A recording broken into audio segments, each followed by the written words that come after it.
Thank you very much for staying and welcome back to the marketplace. You can stay interactive with us by tweeting at Joy Business GH is the handle. You can also Facebook. Joy Business is our page. And for more business updates, you can log on to www.myjoyonline.com/business. Now to our very first story. The recent challenges with the crude oil production on the Jubilee fields and the declining oil prices have affected the half-year performance of Tullow. Now, results covering its operations up to June this year saw a significant decline in revenue and other areas. George Yafe has more.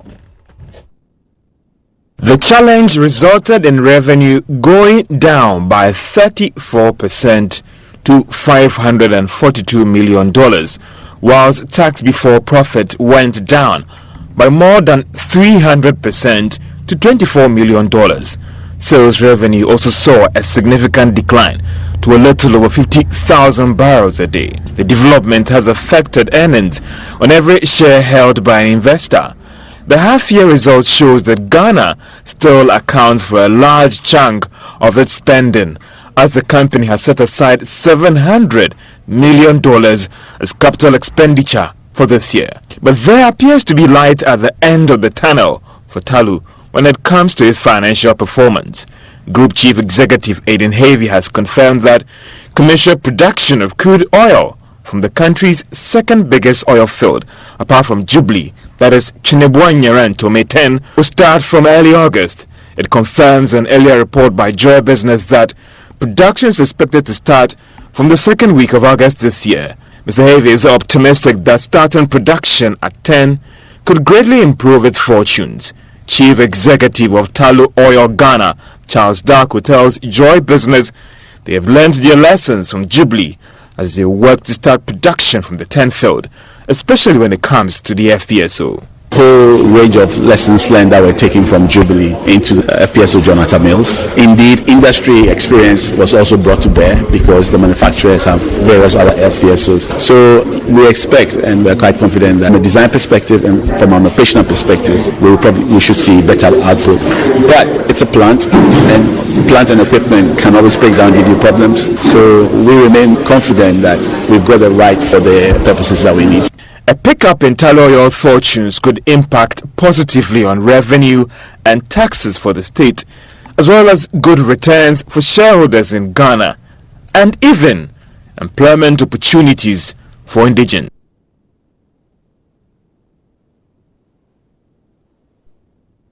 That was George Yafe's report. Meanwhile, Minister of Finance Setekpe has explained the need for government to make adjustments to its revenue generation and expenditure.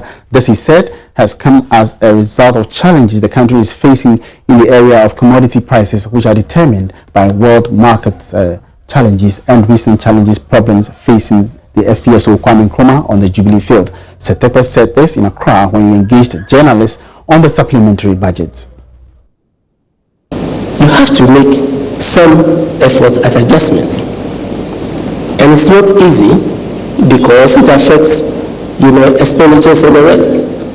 And again, government is like households and businesses. The practice of adjusting, revenues and expenditures, as and when fortune smiles on you, and say commodity prices increase, and you create buffers, so that when there are hard times you can fall on it, like our stabilization levy, which brought in over $500 million in 2.5 years, and we took almost $280 million to support the budget, and also our debt management. Let's focus on these structural things that we are putting in place. I think those are the things that we have to do. But you are not in control of crude oil prices, you are not in control of rebels blowing the pipeline, and you are not in control of many things. Without offering excuses, what you do is, yes, this affects your target or your goal. Now, away from the upstream sector of the petroleum industry, many startup companies fail not because of the lack of funding, but their inability to build capacity. That's the observation of the Divisional Director of Retail Banking at the Fidelity Bank Ghana, Julian Opuni. This, he says, underscores the need for startups to acquire the necessary skills and resources to improve their business operations. Mr. Opuni believes this would encourage more banks to support startups. He spoke to Joy Business at the launch of the Fidelity Bank Startup Masterclass. Speak to most owners of startups about their challenges, and they would often point to difficulty in accessing credit. The perception is that most financial institutions shy away from lending to startups because of the risks involved. While that may be true to an extent, Divisional Director of Retail Banking at Fidelity Bank, Julian Opuni, says the inability of these startup firms to build capacity is also a contributory factor. Yes, it's right. There are normal challenges with working with startups, but we still believe that we can actually play a role in the startup space. Capacity building is something that really matters to Fidelity because we believe it's one of the ways in which we can actually start driving the ability to engage SMEs, help them with the funding that they require. But sometimes it's the capacity and the business practices that impacts on their ability to be successful in business, which is where the risks come in. So things like this is what we believe in. And additionally, we want to set a new standard as a bank in Ghana. Not many people play in the startup space, and therefore we want to make that difference, which is why Fidelity's got involved with ServLed to run this. And this is something that we will continue from here in supporting startups in our part of the world.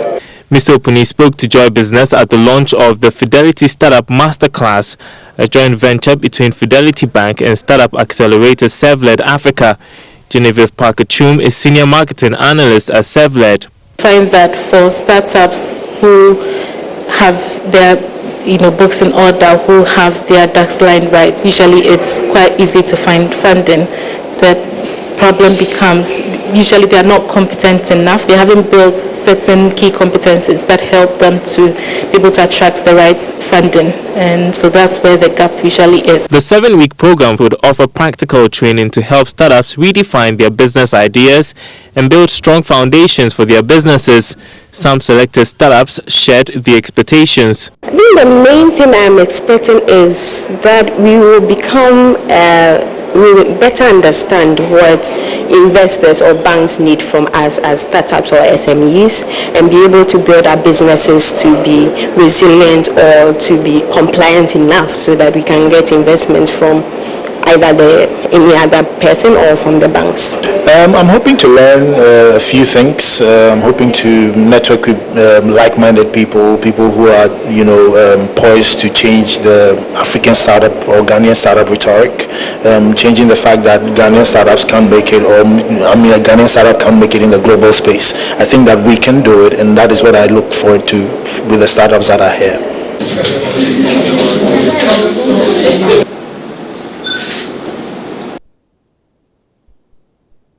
Now, speaking of startups, today on the Joy Business Van, we'll be featuring Ghanaian accessories fashion line Purple Trends Ghana, which was adjudged Best Student Startup for 2016.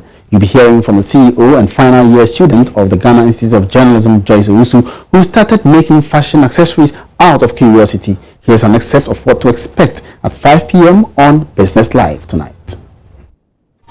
I saw a beaded chalewote or a flip-flop that had been decorated with beads.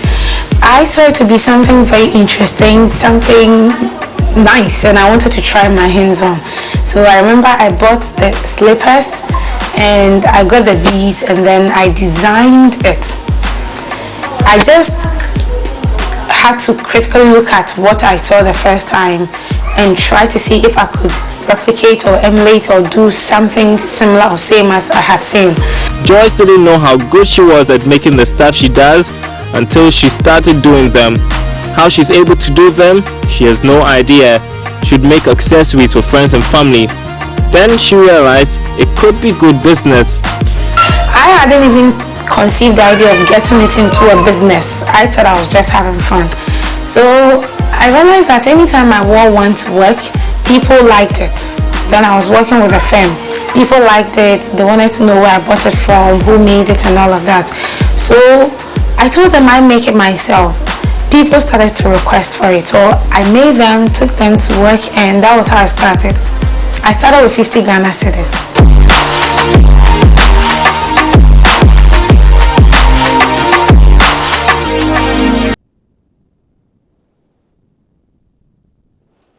So for the full version of Joyce's story, catch Business Live tonight for the Joy Business Fund.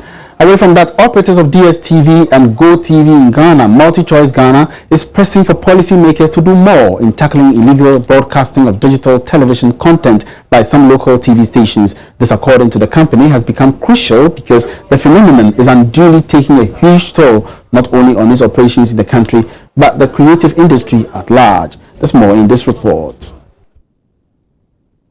There have been suggestions that MultiChoice may have to brace itself for keener competition from other digital TV networks due to the ongoing digital broadcasting migration. But the company has downplayed this, saying the biggest threat is rather the piracy of their digital TV content, which they have been fighting in the past decade, but to no avail. The general manager, Cecil Sunkwa Mills, has been explaining to Joy Business. The biggest issue in Ghana is piracy. And for us, that is the biggest concern. And, you know, we've seen TV stations take sports programs, etc., illegally and show it. And that is the biggest problem. And we have to put up the necessary fight. It doesn't affect only us, it affects the whole creative industry, including your station. And, you know, so this is, I think, the biggest problem before any other competition. But competition, apart from piracy, if you talk about competition, for us competition is healthy, because I think if we had a lot more pay TV companies in the country, okay, we probably may have been able to lobby for a different tax structure much faster. Regarding the recent increase in their service charges, he explained domestic factors largely accounted for that. The pricing of DSTV services across Africa is based on some local conditions within the country. Ghana has a completely different tax structure, where, you know, we've been discussing, it's got, you will pay your, we have one of, actually the second highest in Africa, where you're paying your the normal VAT and NHIL levies of 70%, but we also have been grouped, and we also, the customers also have to pay the communication service tax, which is 6%. So it puts already on almost 25% taxation on your subscription. This we have continued to discuss, and we hope that will also change. That is one. And two is also definitely influenced by the recharge in local currency. So the local currency rate, okay, against the forex also tends to impact, since most of the content that we purchase are directly either dollar or euro or pound based. MultiChoice is preparing to officially inaugurate its new ultra-modern office and warehouse facility in Accra. The facility, which is already open to the public, is expected to enhance the company's service delivery to customers. So on the marketplace, we're taking a quick break. We'll be back with more news.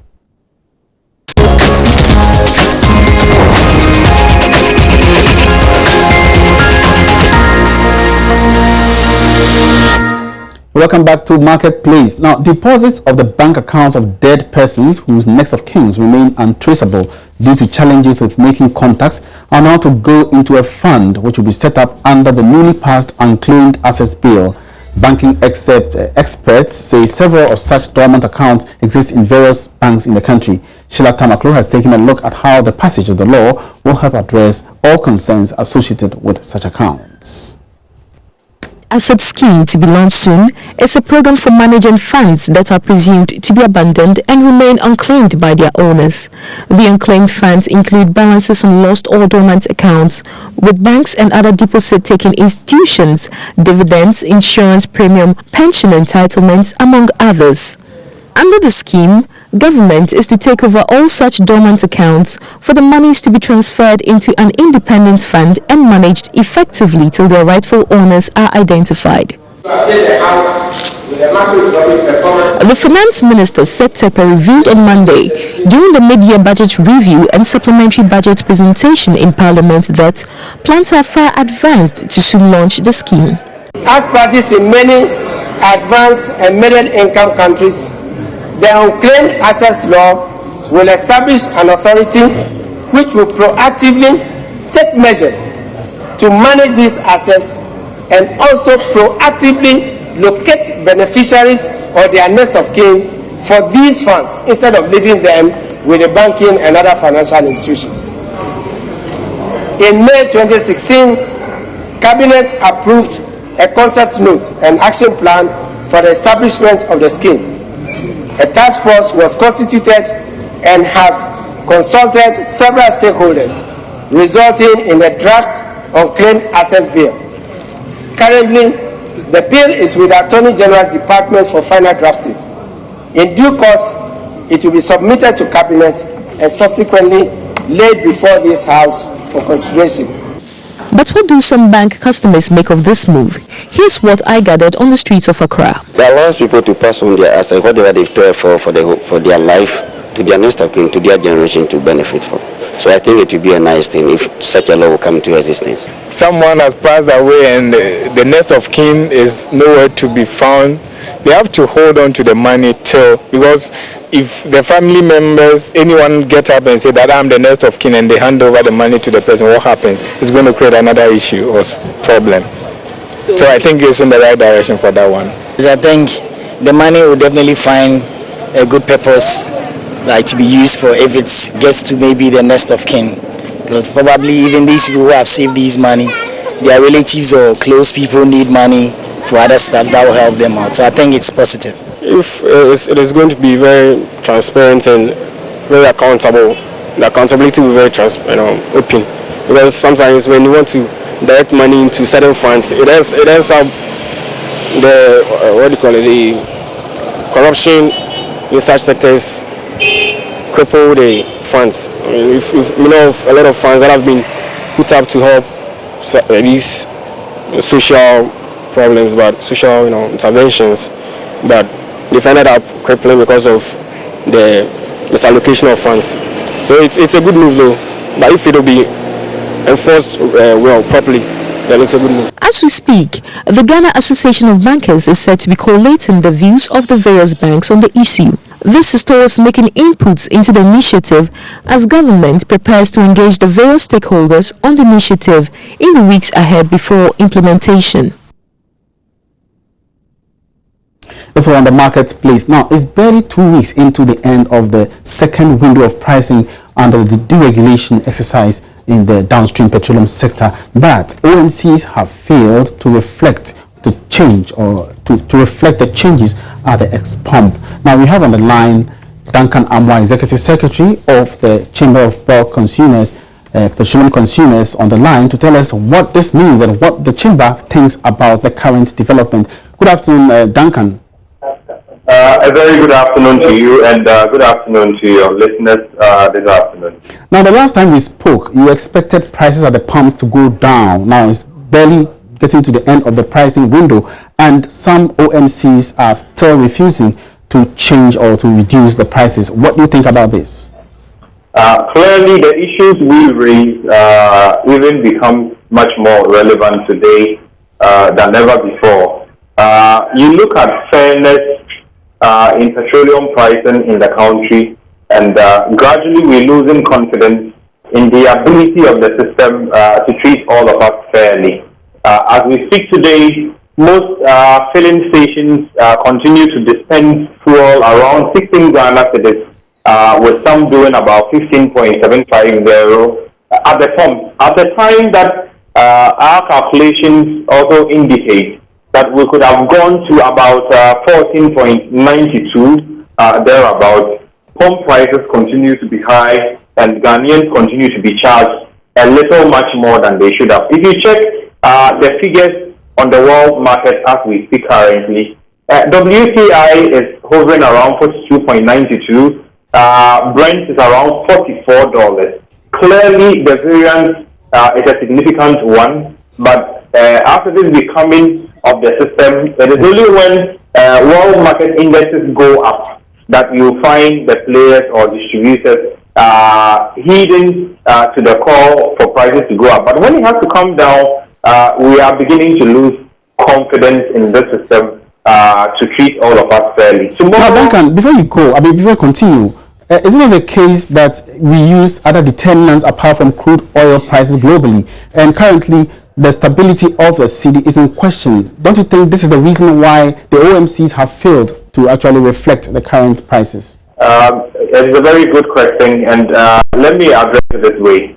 If you cannot use crude prices to determine fuel prices, I wonder what else anywhere in the world will be a determinant factor. If you check global petrol prices for this week, as I keep getting reports every now and then, Ghana has moved further down to the 75th position from the 72nd previously. As we speak today, countries across the world, including the US, continues to have fuel prices going down in those systems where deregulation is being practiced soundly. When it gets to Ghana, then you will find the hawks and you will find the other institutions which been set up to protect one interest or the other, talking against reductions at a time when it is clear that from $49 to even $44 today, the variance is more than 10%. Yes, but Duncan, we also admit the fact that the dollar today is not, the cedi is not doing too well against the dollar. So we cannot lose sight of the fact that OMCs take into consideration that factor as well. Yes. That is why, you see, in making our calculations to arrive at what percentages we expect prices to either go down or go up for, we leave a variance. That is why I indicated. If you're even doing 49 to 44 today, the variance is over 10%. But we were calling for 7% reduction, which as of today, they have only done about 2-3% thereabouts. We are not happy with. Clearly, it is a cheat on all of us as a result of people having the bigger grammar to come and explain whether LAT or which other benchmark. But clearly, the world averages continue to go down. Even in the US, as we see today, prices have gone down at the pump. Ghanaians are still paying higher, and the excuses will come in as usual because people want to make money from all of us. Duncan, so what's next after this? What do you hope to do as a chamber? Yes, there's a council meeting tomorrow.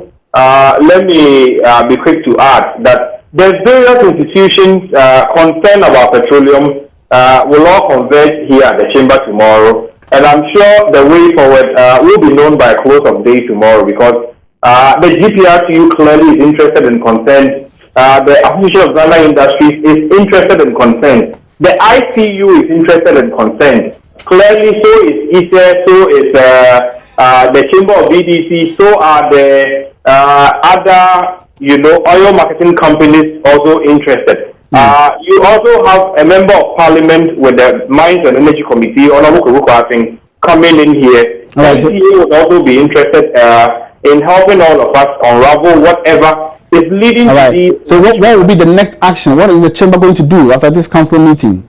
I'm sure the council will be able to take a decision going forward. And once you have these institutions duly putting their voices to this, I'm sure we'll be able to make a clear headway as a country and how far we are going with petroleum. All right, that will be it for now. Thank you very much, Duncan Amwa. Duncan Amwa is the Executive Secretary of the Chamber of Petroleum Consumers in Ghana. He's been reacting to the refusal of OMCs in the country to reduce prices at the ex-pumps as compared to developments in the world market. And this is where we draw the curtains on this afternoon's edition of the Marketplace. You can always get interactive with us by tweeting Joy at Joy Business GH, and on Facebook our page is Joy Business. For more business news updates, you can go on to myjoyonline.com/business. Thank you very much for your attention. My name is Emmanuel Abuaji Riafi. Join us again same time tomorrow for another edition. Good afternoon.